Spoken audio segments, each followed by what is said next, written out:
nyaya yekuisa mumwe mutungamiriri mutsva achamiririra bato reZANU-PF mushure mekunge president Emmerson Mnangagwa vabva ipapo iri kuramba ichienderera mberi ende iri kutengwa nevanhu vakawanda. Hazvina kumira zvakanaka. Kusangana zvekare kwatiri kuita paKulian TV muri yeZimbabwe. Kana uchangosvika pana peri first time yako, gara wa subscriber, ukomenda, ulike, ushare, toramba tichidzoka nema updates nezvimwe zvese zvinenge zvichiitika. Nhasi tiri kusangana zvekare nevanhu vari kutaura zvakasiyana siyana social media panzvimbo dzakasiyana siyana. Ndiri kuona uyo anoitwa Honorable Zivho aimbova aishanda ari MP webato reZANU-PF ari kutaurawo panapa ari kuti stop fooling yourself with theories, seniority rules. VP is as good as president. No party election since 1980 provinces endorse the candidate.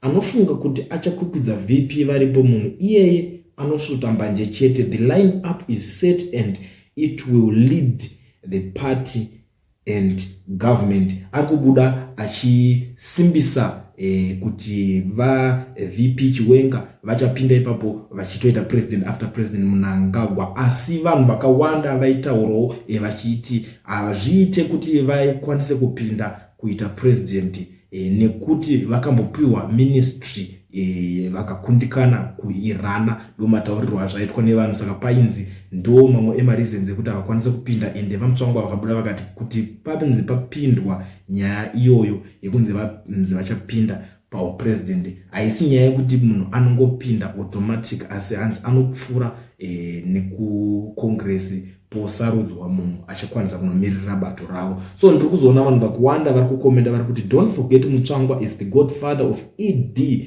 to ascend to power. He fought Mugabe without fear. Vamwe vari kuseka apa, vamwe vari kuti apa wareva chokwadi, vamwe vari kuti hazvinei nesu izvozvo, they are all failures. Mumwe ari kuti General missed the opportunity to be a hero. He must use this opportunity to do the right thing. Mumwe ari kuti no theories. People are tired of reheating the grey hair club since 1980. Mumwe ari kuti no to Chiwenga.